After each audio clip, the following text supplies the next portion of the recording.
viimane kord, kui mul enda abikaasaga oli selline jõhker reageerimine, siis lõpuks ma ütleks, see tuli nagu välk selgest taevast, ma olin seal keset kööki, hoidsin nagu peast kinni, mõtlesin täiesti pekkes, nutsin seal krokodilli pisaraid ja siis abikaasa ka, et ma ei tea, mis toimub, on ju, siis ma ütlesingi, et saad aru, mis mul jõudis kohale, on see, et mitte sina ei tee mulle haiget, vaid mina teen ise endale haiget.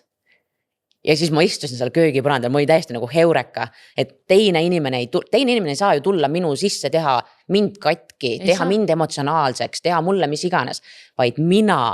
kas siis ma ei tea, leppides mingite asjadega või tehes mingid allahinduseid kuidagi või mina olen see, kes teeb ise endale haiget. Ja vot see raisk on valus, kui sa vaatad ise endale otsa, sul on mingi, ma ise ennast peksan, ise nagu, no, ja siis näitan, ei, sina oled süüdi, sina tegid. Naiste jutud.